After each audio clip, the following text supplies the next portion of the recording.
Bueno, gloria a Dios. Entramos, hermanos, entonces ahora sí en el tiempo que nos va quedando al tema nuevo. Y es un tema que también el apóstol ha enseñado de él. Yo hace rato tenía en mi corazón este tema, fíjense, hermano, porque es bien interesante. Es bien interesante lo que sucede en el pueblo de Israel cuando sale de Egipto. Si vamos llevando, digamos, el paralelo espiritual en el Israel espiritual que somos nosotros. Y yo con ese deseo en mi corazón escucho entonces una enseñanza del apóstol en un estudio de pastores donde él habla de algo parecido. Dije yo, gloria a Dios, qué bendición, porque aparte que me dio la luz de cómo arrancar, yo tenía el mismo sentido. Porque en el caminar cristiano, hermano, a veces hay situaciones que no nos dejan avanzar, o hay momentos que nos queremos regresar, o hay momentos en los que pareciera como que no nos hemos convertido. Yo decía, Padre, pero entra como un celo de parte de Dios sobre por qué no logramos. Y entonces el Señor me mostraba a través del pueblo de Israel qué fue lo que sucedió con el pueblo de Israel. Y fíjese, hermano, que entonces yo le puse al tema de hoy las ataduras de Egipto. ¿Por qué? Porque tú y yo ya salimos de Egipto. ¿Recuerda usted que Egipto, la figura de Egipto es el mundo?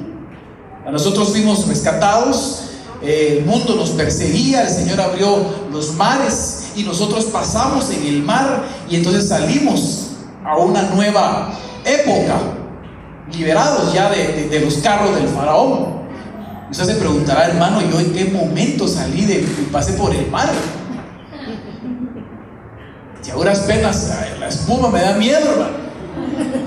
Cuando usted pasó por las aguas del bautismo, hermano, una de las enseñanzas de las aguas del bautismo es cuando el mar se abre, el pueblo de Israel pasa y los carros del faraón se quedan ahogados en las aguas del bautismo.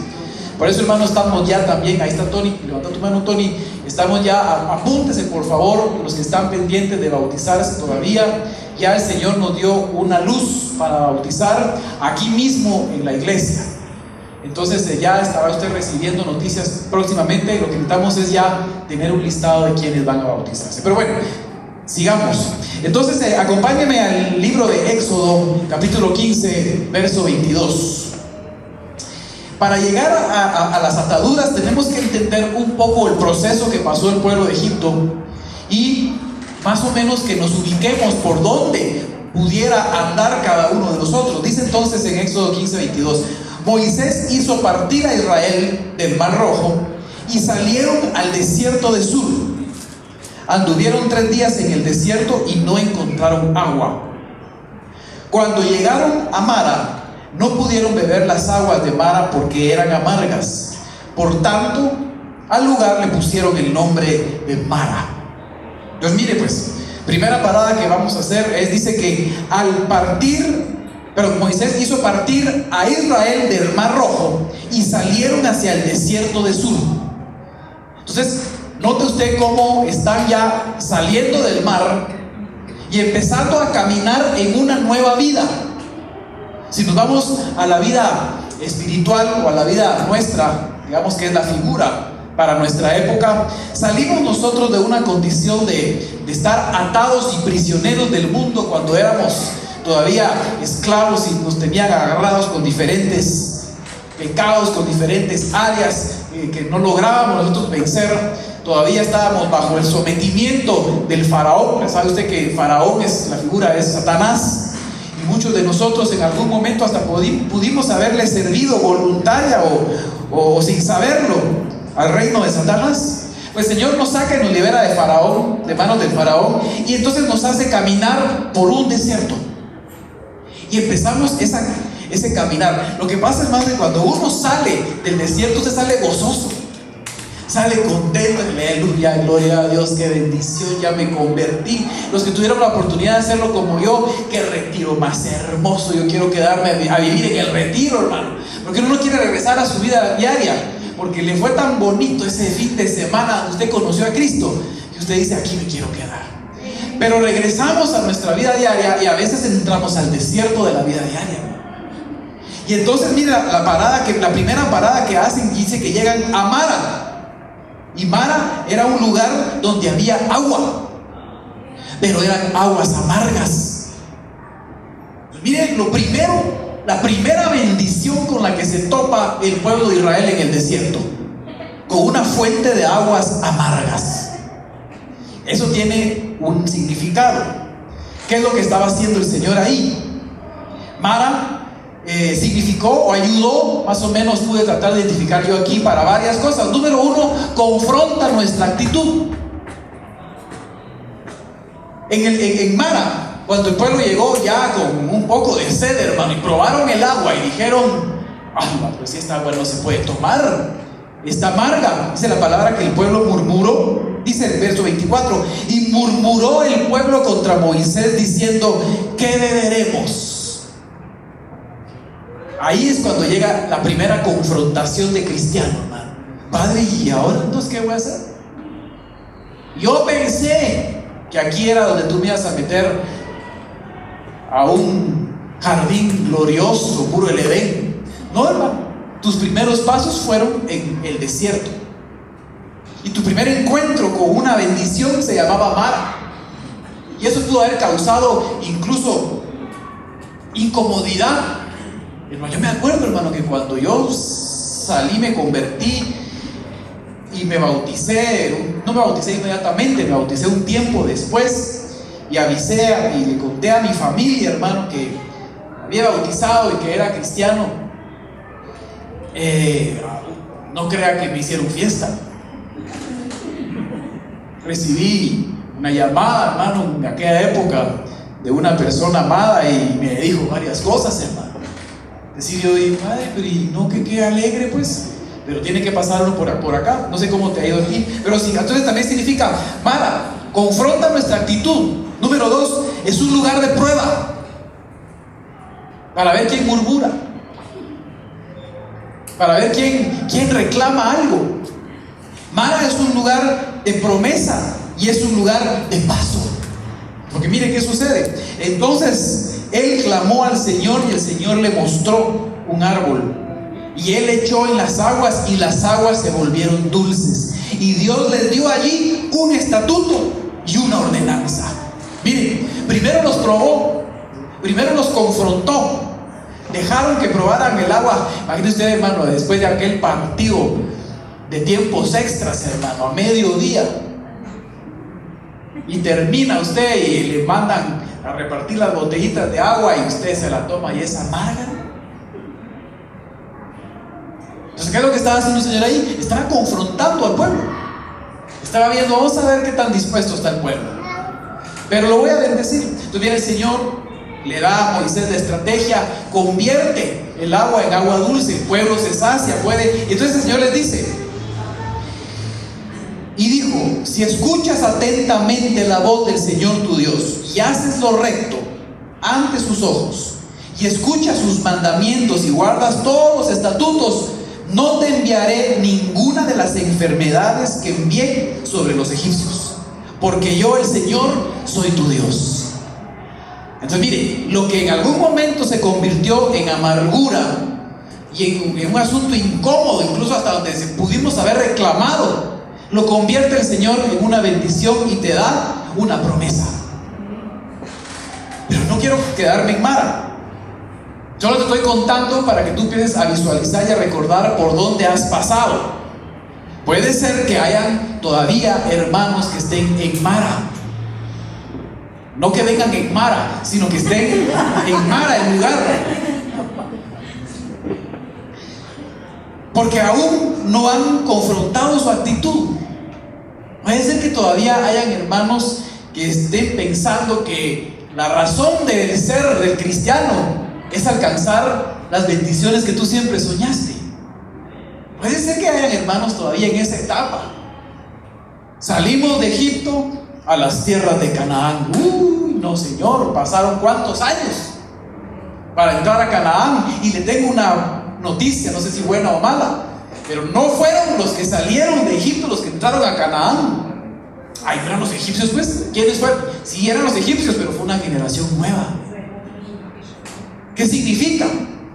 Que en el desierto tiene que morir una generación y tiene que nacer otra en el desierto, que es la que entra a Canaán. Entonces, nosotros para entrar a Canaán tuvimos que haber salido de Egipto, morir en el desierto, nacer en el desierto y entrar a Canaán. Pero hay varias etapas, hermano. Este es un asunto bien interesante. No hay cristiano, hermano, que del mundo pase a Canaán. Se va a topar con su primera parada, Mara. Y va a decir: qué bromita, padre, la sed que me ando echando. Pero también se convirtió en promesa. Pero sigamos, mire, verso 27. Siguieron caminando y llegaron a Elim, donde había 12 fuentes de agua y 70 palmeras, y acamparon allí junto a las aguas. Segunda parada, el Elim en tu vida. ¿Ya saliste de Mara? ¿Y cómo sé yo si salí de Mara, hermano? Mire, pues Elim tiene varias cosas que significan. Pero número uno, Elim es un tiempo de reposo. Es un tiempo de bendición. Las necesidades son satisfechas. Es tiempo donde se retoman las fuerzas. Hay abundante agua y las palmeras te cubren del sol y del calor. Es una etapa del cristiano donde pareciera que las cosas empiezan a florecer. Dice un aleluya, ya voy entendiendo cómo es la cosa. Tengo palmeras que me cubren. Hay abundante agua del Espíritu. Nos podemos meter en los ríos de agua. Es tiempo de retomar nuestras fuerzas. Empieza el Señor a mandar la bendición y tus necesidades empiezan a ser satisfechas. ¿Sabe qué siento yo que es Elim? Se parece un poco al tiempo de devolución de viñedos, pero no es la conclusión, no es el punto final.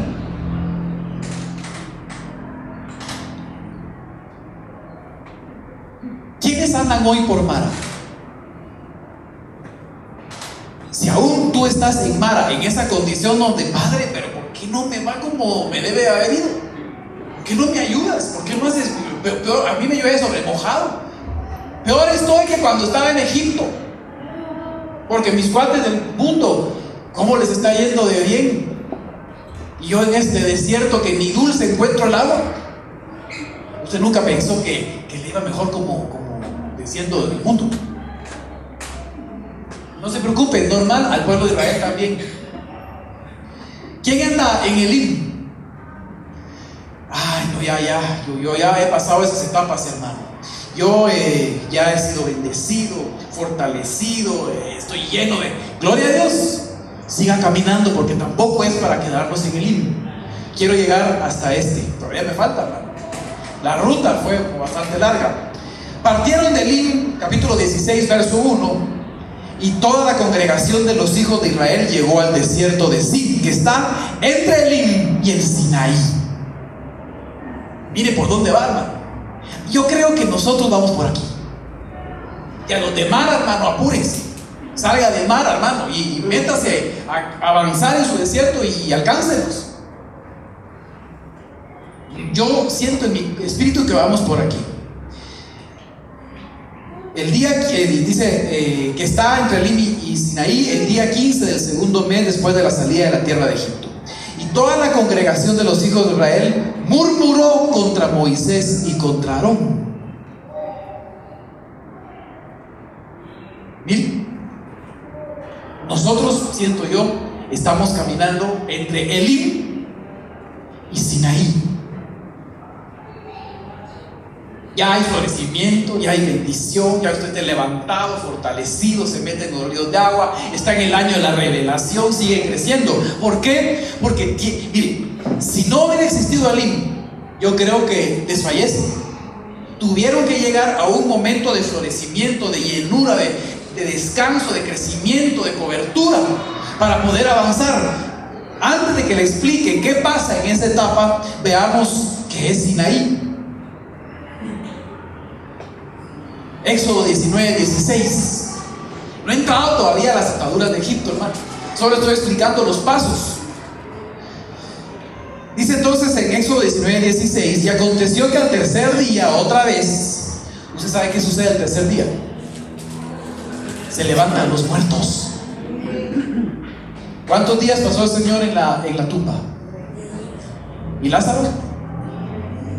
Era figura. Pues mire, pues, al tercer día, Cuando llegó, y eso ya lo predicaba hace unos años, y cuando llegó la mañana hubo truenos y relámpagos y una densa nube sobre el monte y un fuerte sonido de trompeta. ¿Sobre qué monte? Sobre el monte Sinaí. Era el monte a donde se dirigía el pueblo. Ya habían salido de Elim y estaban caminando hacia Sinaí. Y ahí hubo otra murmuración. Esa es la que vamos a estudiar. Esto es lo que quiero que usted me explique en qué etapa.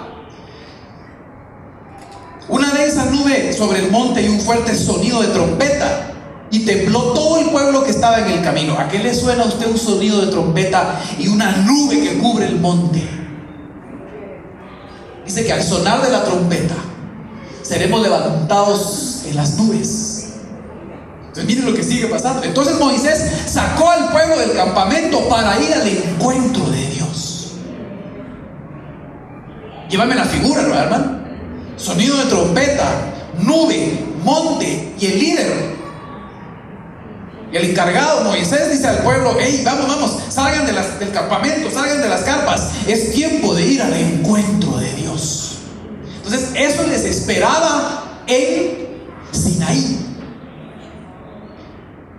Y ellos se quedaron al pie del monte. Y todo el monte Sinaí humeaba porque el Señor había descendido sobre él en fuego. Verso 20: y el Señor descendió al monte Sinaí y a la cumbre del monte, y llamó el Señor a Moisés a la cumbre del monte, y Moisés subió. El Señor dijo a Moisés: desciende y advierte al pueblo, no sea que traspasen los límites para ver al Señor y perezcan muchos. Imagínense. También que se santifiquen los sacerdotes que se acercan al Señor, no sea que el Señor irrumpa contra ellos. Bueno, ¿qué es Sinaí entonces? Es un encuentro con el Señor. Y a mí se me hace que este capítulo puede ser figura de arrebatamiento. ¿Por qué? Porque habla del sonar de la trompeta, habla de que el Señor cubre como una nube la cima del monte, y que Moisés le dice: suban, vamos al encuentro del Señor. Y el Señor lo que le demandó a los sacerdotes: hey, Moisés, pero que tengan cuidado, que vengan los que han sido santificados, los que están en santidad. Entonces ahí vamos a llegar nosotros. Pero ahora sí quiero entrar al tema de hoy. ¿Por qué? Porque muchos de nosotros ya salimos de Mara, muchos de nosotros ya nos hemos reconfortado en Elim y vamos al encuentro del Señor. Amén. Estamos ya caminando, avanzando, solo esperando el sonar de la trompeta. Pero ahí viene no una mala noticia, sino viene un asunto que tenemos que prestar atención. ¿Qué pasa entre Elim y Sinaí? ¿Qué es lo que nos puede pasar a nosotros en este tiempo ahora? ¿Qué sucede? Éxodo 16:3. Lo veníamos leyendo, pero vamos a retomar. Y los hijos de Israel decían: ojalá hubiéramos muerto a manos del Señor en las tierras de Egipto, cuando nos sentábamos junto a las ollas de la carne, cuando comíamos pan hasta saciarnos. Pues nos habéis traído a este desierto para matar de hambre a toda esta multitud. Mire, hermano, el reclamo que hace el pueblo del Señor después de que el Señor les había transformado las aguas amargas de Mara en una bendición. Ahí les mostró, si no estoy mal, creo que uno de los primeros milagros. Bueno, no, después de abrir el mar, ¿verdad? Pero en Mara les muestra otro milagro. ¿Ya se te olvidaron los milagros que te hizo el Señor hace unos años, hermano? Ah, sí es cierto, si a mí el Señor me sanó de la muerte. Sí, padre, se había olvidado. Pero también ya pasaron por Elim, y de Elim van hacia Sinaí, hacia el encuentro con el Señor. Y a pesar de todo lo que el Señor había mostrado, murmuran. ¿Por qué murmuran? Porque traen dos recuerdos de Egipto. Traen dos recuerdos de Egipto, hermano. La carne y el pan.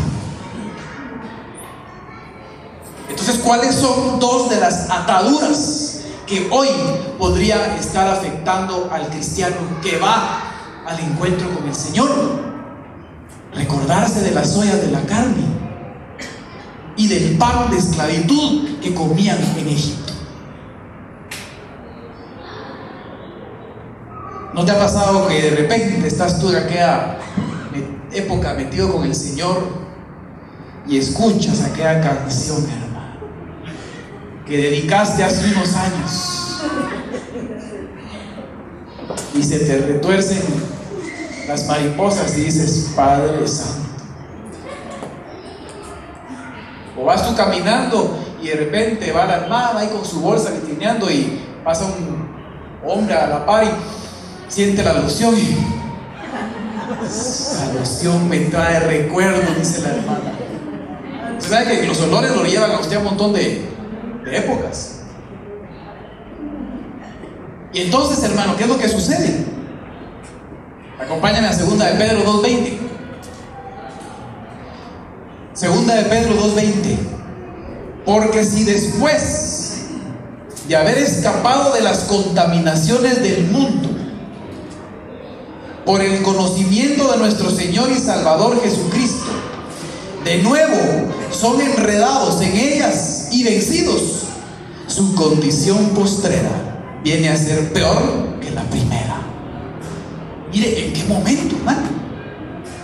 ¿En qué momento? Cuando vamos de Elim a Sinaí, cuando vamos caminando ya al encuentro del Señor, hay una tentación, y es recordarnos de la carne de Egipto y del pan de Egipto.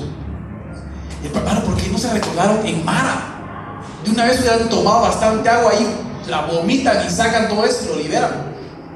Pero no pasaron Mara, pasaron Elim, ya iban avanzando.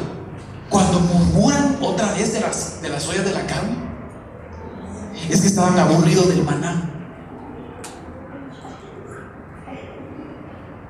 Estaban aburridos del desierto, hermano. Pero el desierto era un proceso de formación y de crecimiento. Pero mire, a mí me impresiona, hermano, lo que dice 2 de Pedro. ¿Sabe por qué? Porque 2 de Pedro 2:20 se lo está diciendo a la iglesia de Cristo de hoy. ¿Por qué digo que es la de hoy? Pues la de ayer también, pero la de hoy más. Porque la de hoy está más cerca del encuentro con el Señor.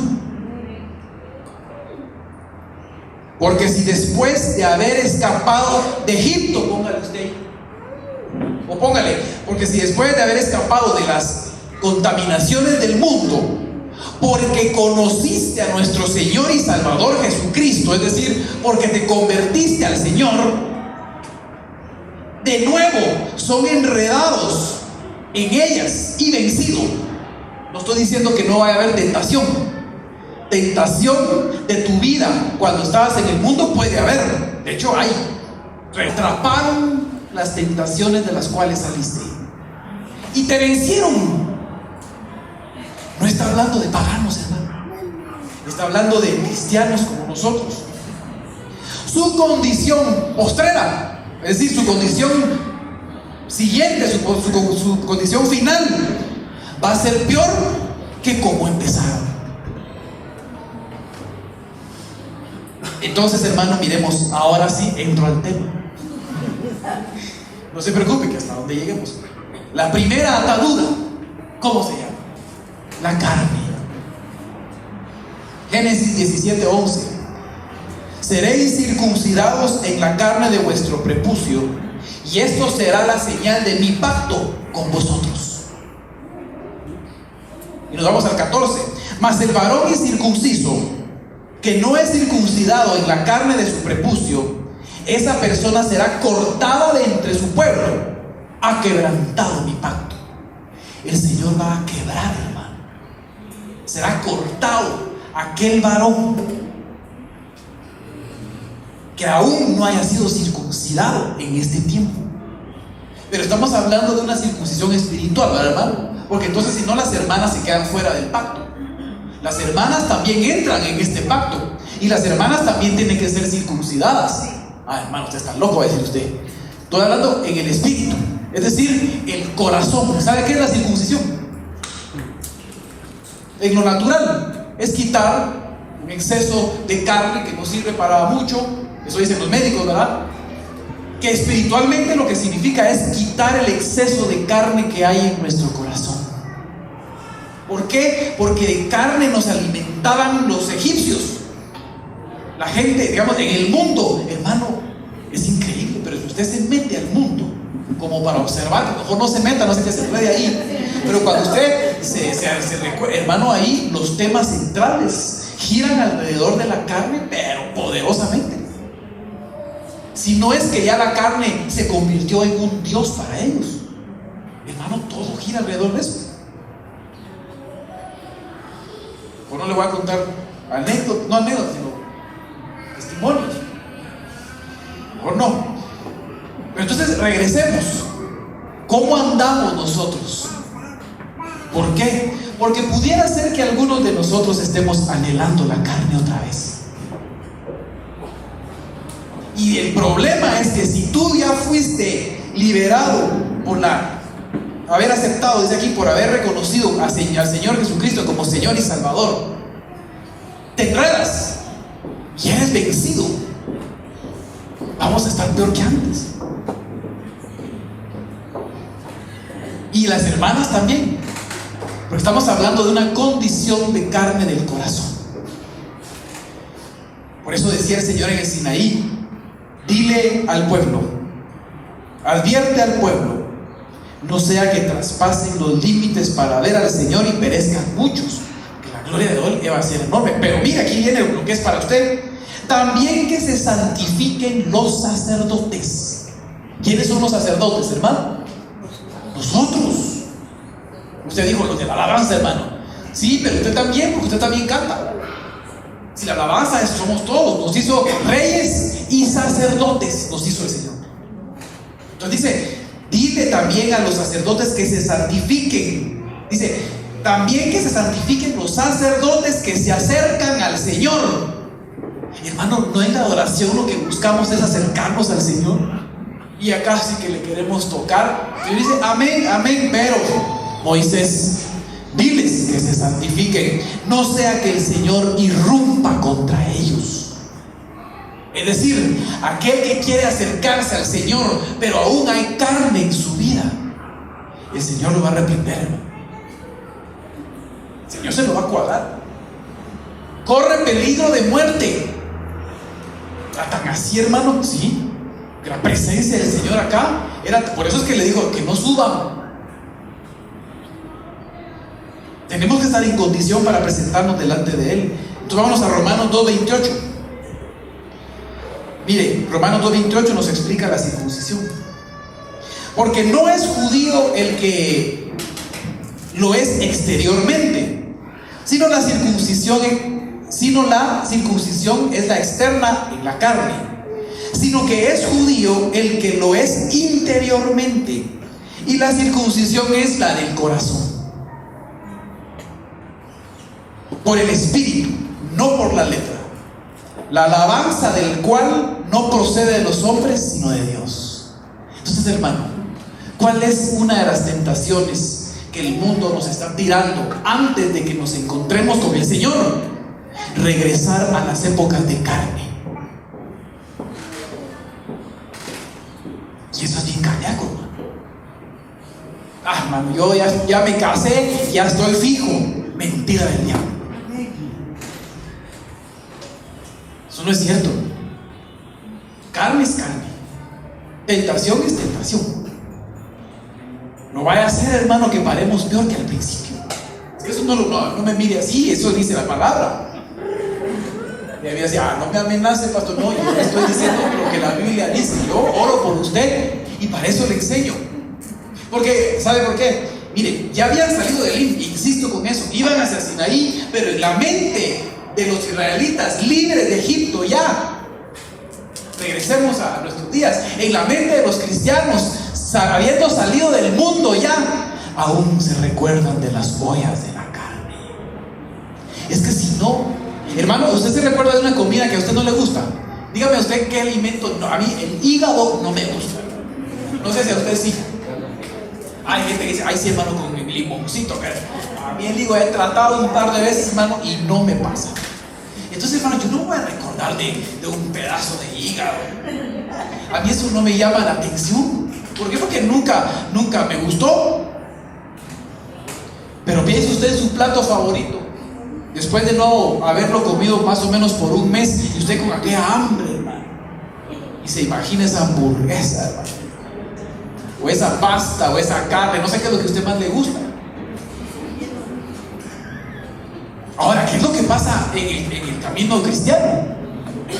Que seguramente tenemos ya un buen tiempo, pero en nuestra mente aún no ha sido quebrantada totalmente la carne. Corremos el riesgo de que de repente diga usted: ay, hoy como que algún vecino está haciendo carne asada. El problema es que no está en su casa, está en la oficina. El problema es que no está en su casa, está en la universidad. Y usted dice: las ollas de la carne. Esa es una de las ataduras más fuertes. Y eso el Señor se los cuadró. Mire, Levítico 7:17, mire qué dice. Mire, este es bien impresionante. Se lo voy a leer en una versión que se llama la Biblia Latinoamericana del 95. Dice: si al tercer día, otra vez al tercer día. ¿Qué pasaba al tercer día? Leímos el Sinaí. Al tercer día era el encuentro con el Señor. Te voy a parafrasear: si en el momento del encuentro con el Señor queda algo de carne de la víctima, se quemará. ¿Quién es la víctima? Fue Cristo. Pero ahora somos nosotros. Nosotros somos la ofrenda de adoración. La ofrenda de adoración primeramente fueron los animales que se sacrificaban en el altar, y el aroma de lo quemado era la ofrenda. Después ese pacto se arruinó, quedó atrás, y vino un pacto nuevo. ¿Quién fue la ofrenda? Cristo. Murió una vez y para siempre, y Él es el que levanta la nueva ofrenda de adoración. Pero ahora, en la era del Espíritu, somos nosotros los que tenemos que levantar la ofrenda de adoración. Entonces tú y yo nos constituimos en el tiempo de adoración en las ofrendas. Pues esa alabanza que sacaron hoy, hermano, me hizo llorar a mí. ¡Qué bendición! No importa tu condición, simplemente alaba. Es que no vengo preparado, alaba. Es que no siento, alaba. Es que vengo triste, alaba. ¿Por qué? Porque es que la alabanza es para Él. ¿Y sabe cuál es la alabanza que el Señor más mira? La alabanza de esa alabanza que se levanta del pobre hermano que está pasando el Niágara en bicicleta. ¿Cómo es que dice el apóstol? Sin palito y con la llanta Apache, dice. Pero ese hermano que le está lloviendo viene a la iglesia y levanta sus manos y dice: Padre, no importa, pero yo te alabo. Esa alabanza del Señor, esa alabanza quiero yo. Porque el que alaba en el himno, aleluya, pues está en la playa, hay acondicionado, su gran coco frío, su ceviche del otro lado, y dice: gracias, Padre, te adoro. Sí, ahí sí. Pero cuando usted está apretado, hermano, y dice: Padre, ¿qué hago? No me queda más que alabar al Señor. Amén. Entonces mire lo que dice. Bueno, le explico eso para que usted sepa que usted es la ofrenda de alabanza. No son los hermanos, ellos son parte. Entonces dice, mire lo que dice Levítico: si al tercer día queda algo de la carne de la víctima, será quemada. Es decir, cuando el Señor venga, la ofrenda de alabanza tiene que ser totalmente entregada. El tercer día dice, entregar. El que el tercer día comiere carne del sacrificio de comunión, su sacrificio no será recibido por Dios. ¿Qué significa? Las ollas de la carne, que tú en lugar de comértelas, las tienes que quemar en ofrenda de adoración. Dice: si al momento del encuentro con el Señor alguien todavía está deleitándose de carne, su sacrificio no será recibido por Dios. ¿Lo voy a entender, verdad? Cuando la palabra dice que coma de la carne, es una satisfacción. Es decir, yo me alimento de esa carne. Yo le di rienda suelta a mi deseo. Volví a comerme de la carne, pero esa carne ya no me la tenía que comer. Esa carne la tenía que quemar, porque ese era el sacrificio que yo tenía que levantar. Es decir, morir a mí mismo, morir a mí y entregarme en adoración al Señor. Pero si todavía me como la carne que debía haberle entregado a Él, dice el Señor, esa ofrenda no la quiero. Su sacrificio no será recibido y no sería de ningún provecho para el que la ofreció. Hermano, el que venga a presentar la adoración a Dios, pero está en la carne, no hay ningún provecho. No le estoy diciendo buen provecho, no. Estoy diciendo la ofrenda no fue eficiente. La ofrenda no fue recibida. Eso lo dice Levítico. No sería ningún provecho para el que la ofreció. Sería una cosa fea. Y el que la comiere cargaría con un pecado. Es pecado entonces, según Levíticos, adorar a Dios estando en la carne. Pobre los del mundo, ¿verdad, hermano? Ellos, no, el problema que le estoy diciendo es que en qué etapa del cristianismo al pueblo se le vuelve a antojar la carne. Incluso después de haber salido de una época de bendición, porque Elín fue un tiempo de bendición. Salieron de Elín, iban al encuentro con el Señor y ahí se les antoja la carne, ¿no? Y el pan, pero otro día vamos a hacer el pan, porque obviamente no va a tiempo. Entonces mire lo que el Señor está diciendo para este tiempo. Hay un montón de cristianos que están entregando sus ofrendas, pero que se comen parte de la carne que es del sacrificio. Dice el Señor, esas ofrendas no les están trayendo provecho. Hermano, qué triste sería cantar y cantar y cantar y cantar y que el Señor diga, ni una alabanza te ha traído provecho, porque aún estás en la carne. Hermano, entonces ninguna alabanza llega, no. Y si pecare, abogado tenemos. Yo lo que estoy diciendo es el que anda en la carne, ¿me entiendes? Me voy a entender, ¿verdad? No el que peca. Pueden haber pecado de carne, pero una cosa es estar en pecado y otra cosa es haber caído en un pecado. Usted se cae, se va de cara, se levanta, se sacude la rodilla, se hace el loco que nadie lo vio, va, confiesa su pecado y sigue adelante. Pero el que lo tiene oculto, mejor no lo digo porque está rica la carnita, ¿no? Veo que le echan ese recado a los egipcios, hermano. Mire, tortilla y chilito, ahí me quedo yo con esa. Entonces usted está ahí haciéndose loco de la carne que se estaba de comer, pero que la debía de quemar y sacrificar para Dios. Ese está en pecado. Entonces sí me doy a entender, ¿verdad? Son condiciones diferentes. Aquel que, ay Padre, perdóname otra vez, Señor, me arrepiento en el nombre de Jesús. Hermano pastor, aunque sea por WhatsApp, hermano, pequé, ore por mí. Pero se arrepintió. Ahí está, peleando. Ese pobre, quería decir una cosa, mejor no, pero mejor, ahí va. Ya se acostumbró a andar con rodilleras, hermano. Se cae, pero a veces los que juegan voleibol usan rodilleras, ¿no? ¿Por qué? Porque eso se tira a cada rato. Ese hermano, a lo mejor le pongo rodilleras, pero no importa, me caigo, me levanto. Ese va en el camino, hermano. Pero me refiero a aquel que dice, no, eso no es pecado. ¿A quién daño yo con eso? Mire, ¿sabe a quién daña? A usted, porque su adoración no le trae provecho. Padre, pero si yo llegué a todos los cultos y me sabía todas las alabanzas, pero nunca te pusiste a cuentas. ¿Y sabe en qué quiero yo hacer énfasis? En que no estamos hablando, hermano, de un recién convertido. No estamos hablando de una ovejita nueva. Estamos hablando de un pueblo de Israel que ya lleva cierto recorrido en el desierto y que va al encuentro con el Señor en el Sinaí. Y que ya ha pasado incluso por las etapas de bendición del Elín. Y a esas alturas el pueblo pide carne y pan. Mateo 26:41. Velad y orad para que no entréis en tentación.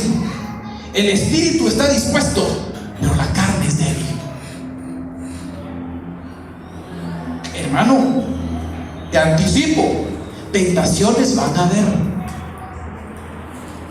Vas a ir tú caminando y el olor a la carne la vas a sentir. Uy, esa es carne asada. Renuncio para que no me Jesús. Uy, ese es con chimichurri. Para que no me Jesús. Ay, huele a hilachas con tortilla. Pero usted ya empieza a identificar los olores diciendo, uy, esa que está ahí, esa que pasó por ahí, hermana,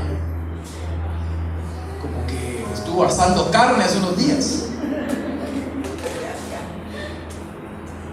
Y las hermanas también, o sea, las santas. Bien, mira, así yo. Pero se lo pongo así caricaturesco, hermano. Estoy diciendo ya en la intimidad, en los corazones, en lo privado de tu deleite, en tu alma. Lo explicábamos un jueves, ya no sé si fue jueves o domingo. ¿En qué te deleitas? ¿Fue domingo? ¿Cuál es tu deleite? ¿Cuáles son tus imaginaciones, hermano? ¿Qué te imaginas tú en tus tiempos donde solo estás tú contigo mismo? Yo me imagino, hermano, gloria a Dios, estar tocando en la iglesia. Yo no toco ni la puerta, pero algún día estaré ahí tocando la batería, hermano. Esas son, yo me imagino el día que estén predicando, el día que hay un discipulado en mi casa, y usted imaginándose su servicio. O a veces se imagina otras cosas. Si tan solo me hiciera caso aquella. Pero es la ceja del jefe. ¿En qué está tu mente? Ay, qué precioso ese barro. ¿Y cómo huele? Padre, yo casada. Hermano, no me haga cara de santo. Yo no quiero ver yo a usted afuera. Aquí estamos entre cristianos puros, cancelando los deseos de la carne, hermano. Pero es que mire la tentación del pueblo y en qué momento, hermano. Al momento iban al encuentro del Señor en el monte Sinaí, donde el Señor recomienda: dile a los sacerdotes que se santifiquen. Tiempo antes se les antoja la carne. Hermano, te traigo una noticia: vas al encuentro con el Señor. Las señales de la iglesia, las señales del mundo y las señales de Israel anuncian que la venida del Señor está más cerca, que la trompeta está por sonar y que dentro de poco nos encontraremos con nuestro Señor en las nubes. Eso significa que ten cuidado, la tentación va a llegar.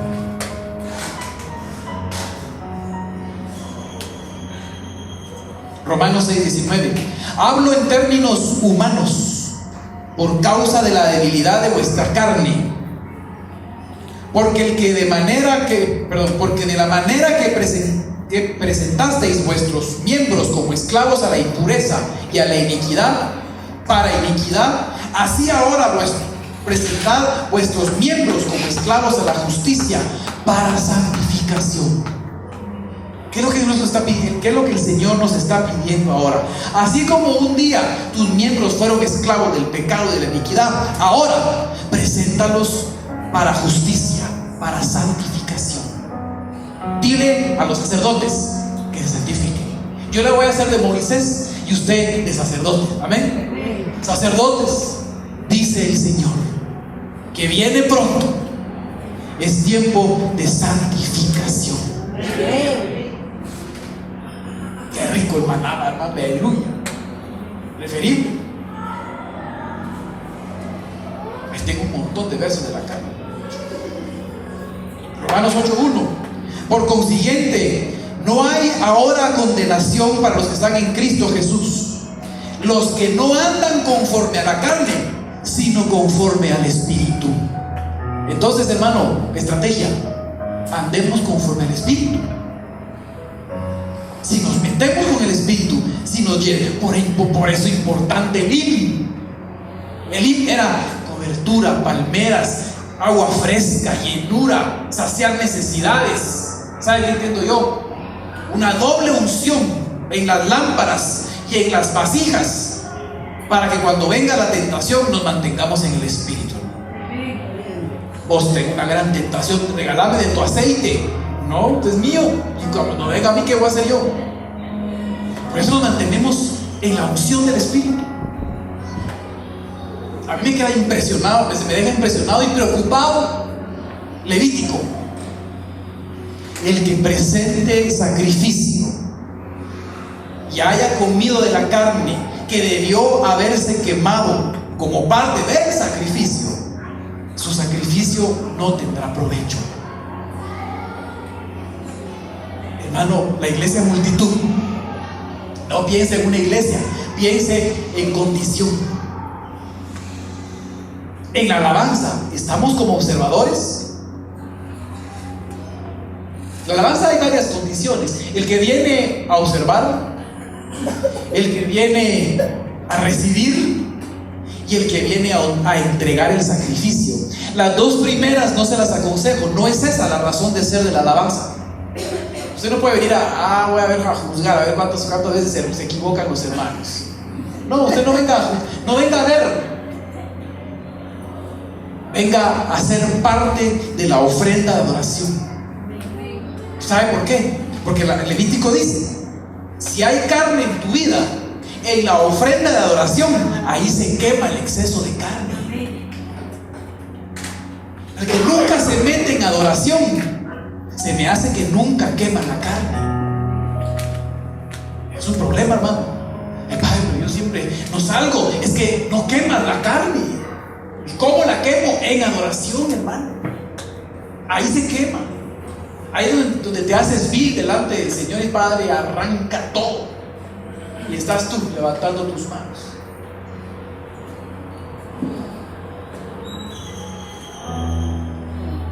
Porque vosotros, hermanos, dice Gálatas 5:13, porque vosotros, hermanos, a libertad fuisteis llamados, solo que no uséis la libertad como pretexto para la carne, sino servíos por amor los unos a los otros. Hermano, pero todo me es lícito, sí, pero no uses tu libertad como pretexto para la carne. Es que yo soy amigo del Señor como David, hermano, entonces yo puedo echar a mi pecadote y como soy amigo, me perdona. No uses tu libertad como pretexto para conchuchar tus pecados. Al contrario, como soy tu amigo, Señor, más me debería de esforzar. Está bien, Padre, que los que no son tus amigos, hermano, ¿usted de quién espera más fidelidad? ¿Más fidelidad? ¿De un amigo o de un conocido? No, de un amigo, hermano. Pero yo soy amigo de Dios. Y entonces, ¿no será que al ser amigo de Dios tiene la responsabilidad de serle más fiel a Él? Pues sí. Si no, simplemente te estás abusando de una disque amistad que no existe, que existe para tu conveniencia. Pero no estoy predicándole a alguien de aquí, no. Visualicé a alguien de otro lado. Que Dios me perdone. Pero es la realidad. Oremos y pidámosle al Señor en esta hora. Aquel que necesite acercarse al altar, tome libertad. Los hermanos que me ayudan a orar, prepárense, por favor. Hoy no venimos acusando, ni venimos haciendo un llamado específico. Simplemente le voy a decir que aquel que necesite acercarse al altar para orar, acérquese confiadamente. Hay acceso al altar del Señor.